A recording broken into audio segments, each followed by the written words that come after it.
Hello, it's Peter Wright and Kathleen Beauvais with another weekly wrap-up for Health Declassified. And this is the show where we uncover the truths behind health and wellness.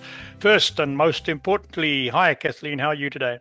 I'm doing great, Peter. Thank you. And thank you all so very much for tuning in. We so appreciate having you. Good. And what I didn't mention is we are coming to you for the week ending the 1st of August, 2025. Can you believe it's going to be Nope. August already?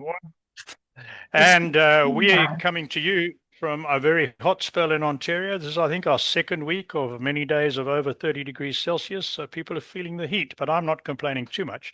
Anyway, Kathleen, you've got a couple of things to talk about on your deep dive. So why don't we go straight into it? Absolutely, Peter. Today, I want to talk about the truth about salt.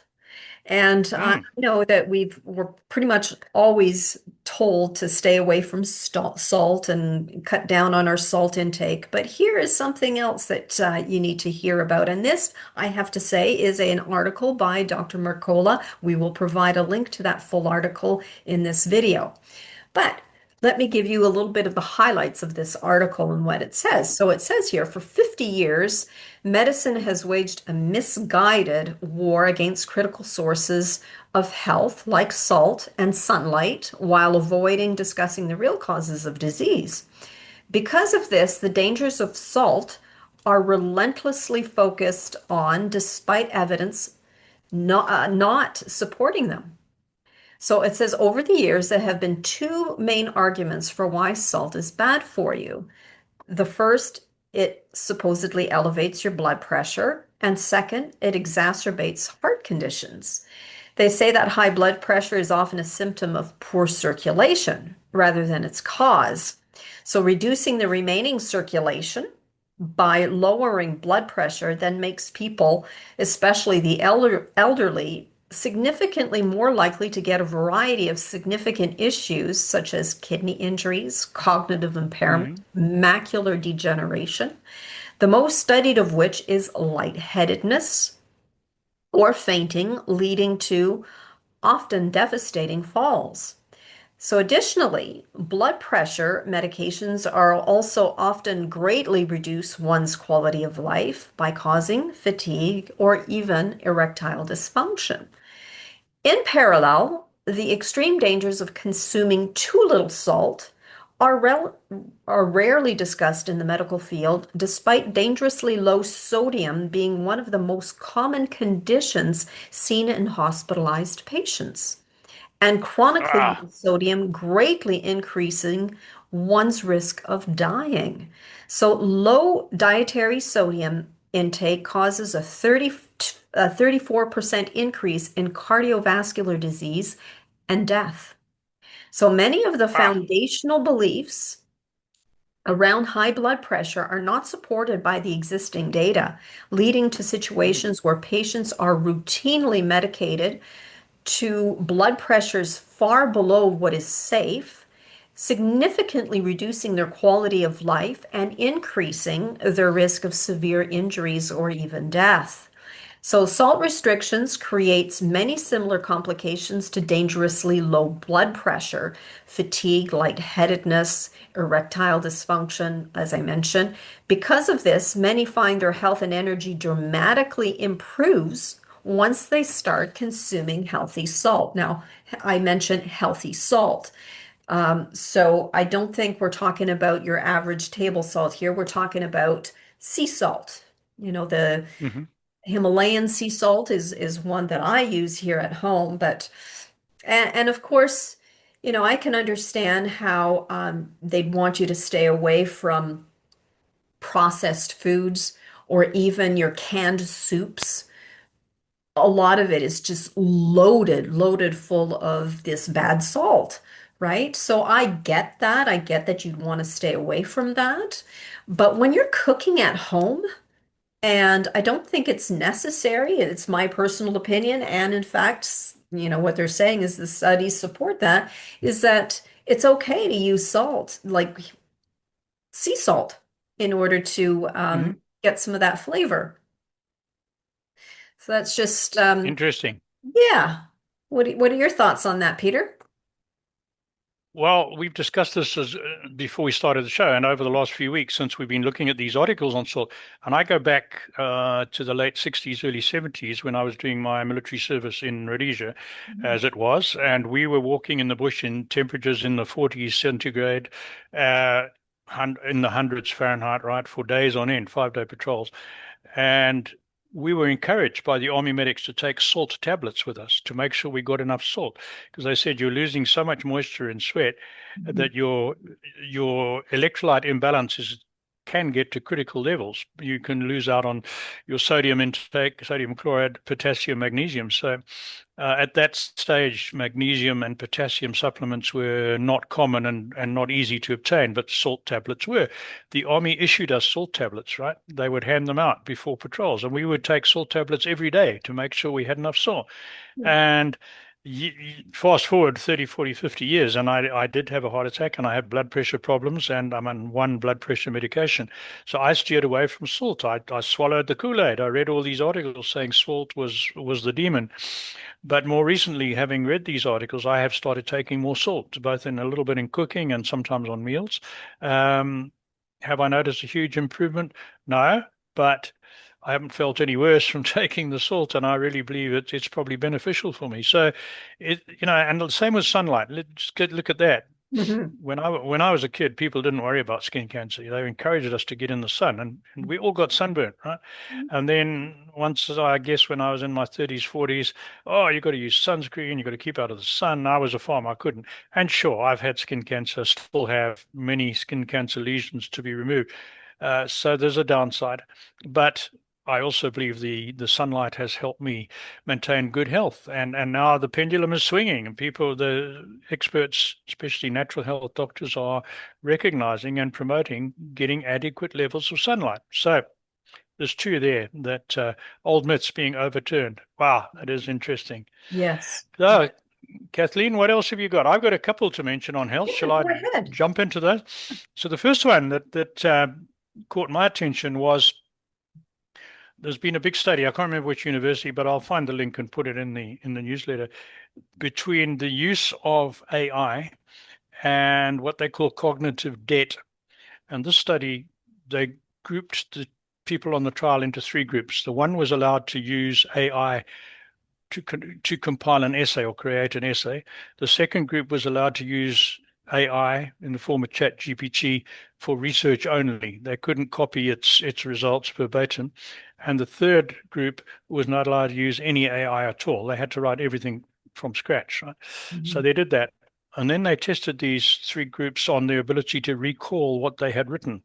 The group that used AI exclusively couldn't recall a single sentence of what they'd written. The middle group could recall a little, and the group that did it all on their own recalled a lot, way more. And on the website, it gives you the difference in theta and alpha brainwave activity while this was all taking place. And it's considerable. It's like Yeah.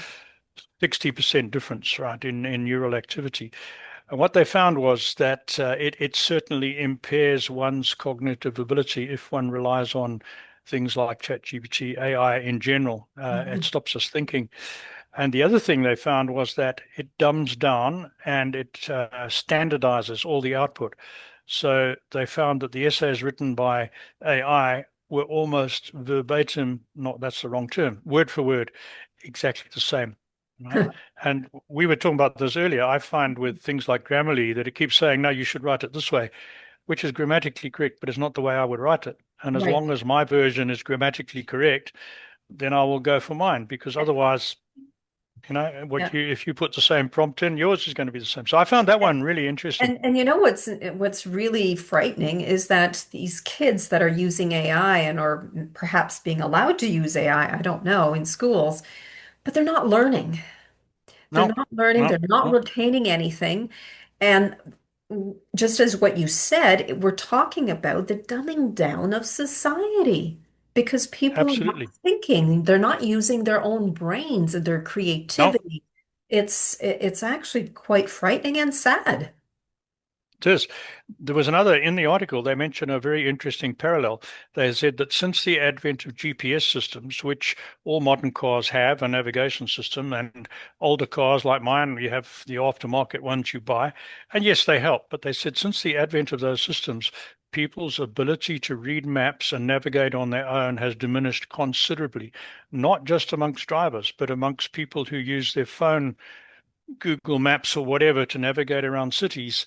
They said they rely on them so much that should that not be working, they are absolutely stuck. They don't know how to navigate on their own.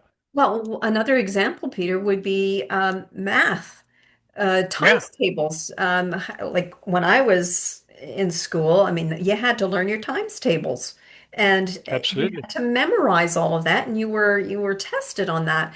I don't even know Yep, if they even teach that anymore because everybody uses a calculator. So that's right. again, you're not using your brain, exercising that brain to come up with figuring out the answers. I know. I know. It's quite amazing. So leading on from that, another one that really caught my eye was about exercise and dementia.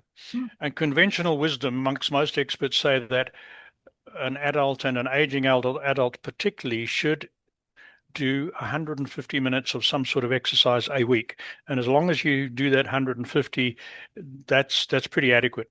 What this new study, and it's a study of something like 1,600 people, again in Britain, has found, though, that if one has a sedentary job or sits watching TV for retired people too much of the day, even if you get your 150 minutes of formal exercise a week, in whatever form that might be, it may not help you prevent dementia. Found that sitting for prolonged periods Mhm. increases your chance of getting dementia of any form, particularly Alzheimer's.